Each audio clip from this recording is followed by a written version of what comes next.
कानी बहू। किशोरी लाल जी के बेटे राघव की शादी की बात जगह जगह चल रही थी, लेकिन किशोरी लाल जी को कोई लड़की पसंद ही नहीं आती थी। और उसकी एक ही वजह थी, किशोरी लाल जी का लालची होना। उनको लड़की वालों से मोटा दहेज चाहिए था, और इसी चक्कर में एक दिन वो एक बहुत पैसे वाले के घर अपने बेटे का रिश्ता लेकर पहुंचे। उस आदमी का नाम था ओम प्रकाश। देखिए किशोरी लाल जी, मेरी एक ही बेटी है और मेरी सारी संपत्ति जायदाद सब कुछ मेरी बेटी नैना का ही है। पापा, नाम से लगता है बहुत खूबसूरत होगी। कितना अच्छा नाम है ना, नैना। ओ वैसे बात तो सही है आपकी। अब इतना पैसा है, जमीन जायदाद है, इकलौती बेटी, आप भी क्या करेंगे? सब कुछ उसे ही देंगे ना। बिल्कुल ठीक पहचाना आपने। बस बेटी की शादी और सारी जायदाद उसके नाम। पापा, बिना देखे हाँ कर दीजिए ना। इतना अच्छा रिश्ता फिर कहाँ मिलेगा? माला माल हो जाएंगे हम। मैं अपनी बेटी को बुलाता हूँ। अरे नहीं नहीं नहीं नहीं, आपकी बेटी का नाम नैना है, सुनकर ही लगता है बहुत सुंदर होगी। रहने दीजिए अंकल, मैं तो आपकी बेटी के नाम से ही इतना खुश हो गया हूँ कि उसे बिना देखे शादी करने को तैयार हूँ। अब तो मैं उसका चेहरा सीधे शादी के बाद ही देखूंगा। और इस तरह राघव नैना का चेहरा नहीं देखता और उससे शादी कर लेता है। शादी के बाद अपने सुहाग रात पर जब राघव नैना का घूंघट उठाकर देखता है तो नैना की आंखें बंद थी। कितने खूबसूरत हो तुम नैना, जरा अपनी आंखें खोलकर मेरी तरफ देखो तो सही। नहीं, मुझे शर्म आती है। अरे मैंने तुम्हें शादी से पहले भी नहीं देखा, और अब अगर तुम आंखें खोलकर मुझे देखोगी भी नहीं तो मुझे अच्छा कैसे लगेगा? इससे पहले कि नैना अपनी आंखें खोलकर राघव की तरफ देखती, अचानक से लाइट चली गई और राघव नैना को पूरी तरह से देख भी नहीं पाया। अगली सुबह नैना राघव के लिए नाश्ता बनाकर लेकर आई। अरे ये क्या, आधा पराठा सेका हुआ है और आधा बिल्कुल कच्चा।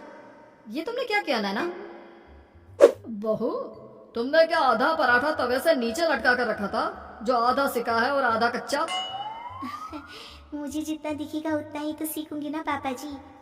जहाँ जहाँ मुझे नजर आ रहा था वहाँ मैंने सीख लिया, और जहाँ जहाँ नहीं दिखा वहाँ कच्चा रह गया होगा। इसका क्या मतलब है? ये कैसा मजाक कर रही है तुम? अरे बहू, तुमने इतना लंबा घूंघट क्यों लगाया हुआ है? देखो, हमारे घर में बहुओं को बेटी की तरह रखा जाता है, और फिर तुम तो इतना सारा माल लेकर आई हो। देखो, ये घूंघट डालकर रखने की कोई जरूरत नहीं है। हाँ नैना, पापा जी ठीक कह रहे हैं, तुम तो आराम से रहो, अपना ही घर समझो। नैना अचानक से अपना घूंघट उठा लेती है। अरे ये क्या पापा, नैना की तो एक आंख फूटी हुई है। नाम से नैना, लेकिन ये तो कानी बहू निकली। मेरे साथ धोखा हुआ है, धोखा। बिना दिखाए अपनी कानी लड़की मेरे संग ब्याह दी। मुझे कानी भी नहीं चाहिए। मुझे अभी ओम प्रकाश जी से बात करनी पड़ेगी। आखिर उन्होंने मेरे साथ ऐसा किया क्यों? अरे आप लोगों ने ही तो पापा से कहा था कि आप लोग शादी से पहले मुझे देखना नहीं चाहते। अब मेरे पापा पर क्यों इल्जाम लगा रहे हैं? अरे लेकिन उन्हें बताना तो चाहिए था ना कि तुम कानी हो, एक आंख से तुम्हें दिखाई नहीं देता। किशोरी लाल और राघव नाराज होकर ओम प्रकाश को अपने घर बुलाते हैं। पापा जी, ये आपने क्या किया? शादी से पहले बताया क्यों नहीं कि नैना की आंखों में परेशानी है? अरे आप ही ने तो लड़की देखने से मना कर दिया था। और लेकिन आप बता तो सकते थे। आपको तो हमारी बेटी की प्रॉपर्टी चाहिए थी, वो भी पूरी की पूरी। अब क्या हुआ अगर उसे आधा दिखाई देता है? प्रॉपर्टी तो आपको पूरी मिल गई ना।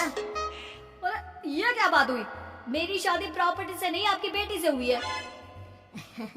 अब ये तो पहले सोचना चाहिए था। तब तो मेरी प्रॉपर्टी देखकर तुम्हारी जुबान लप लप आ रही थी। लेकिन मैं कानी लड़की को अपनी बीवी बनाकर नहीं रख सकता। पापा कुछ करिए ना आप। हाँ करता हूँ। देखिए ओम प्रकाश जी, आप हमारे साथ ऐसा नहीं कर सकते। और तुम देखो, अगर तुमने मेरी बेटी से शादी तोड़ी ना, तो जो भी प्रॉपर्टी मैंने तुम्हें दी है वो तो पूरी की पूरी वापस ले ही लूंगा, और आधी प्रॉपर्टी तुम्हारी भी लूंगा। अरे मेरी आधी प्रॉपर्टी भला क्यों लेंगे आप?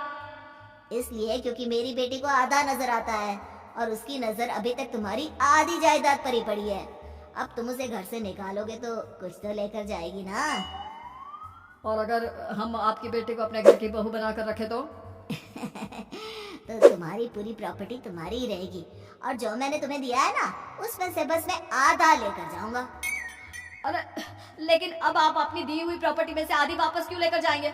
अगर मैं आपकी बेटी को अपनी पत्नी बनाकर रखने को तैयार हूँ तो? इसलिए ताकि भविष्य में अगर तुम मेरी बेटी को धोखा दो तो उसके पास कुछ तो रहे जो पति का हो। वैसे मेरे पास तो बहुत कुछ है, लेकिन अपने पति की कोई निशानी तो उसके पास होनी चाहिए ना।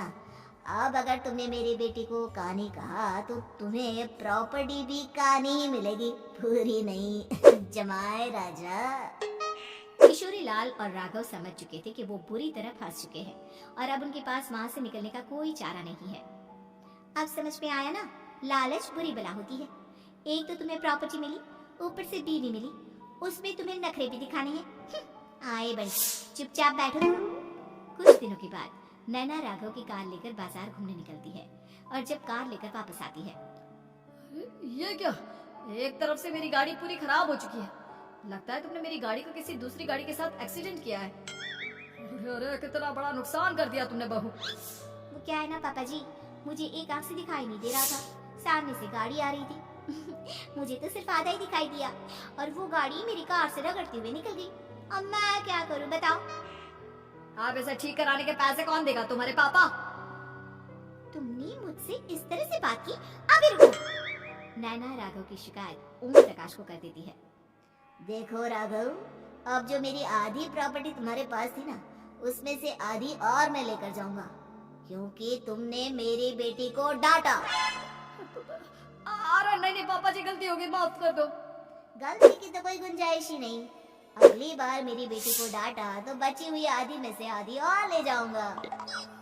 लालच के चक्कर में हम दोनों ने बहुत बड़ी गलती कर दी बेटा। एक तो तुम्हें कानी बहू मिली और ऊपर से जो माल मिला वो भी काला। इस तरह राघव की हर एक गलती पर ओम प्रकाश उसकी प्रॉपर्टी का आधा आधा हिस्सा लेकर अपना सारा माल वापस ले गया और राघव को कानी बीवी से काम चलाना पड़ा। भाई लालच वाकई में बुरी बला है।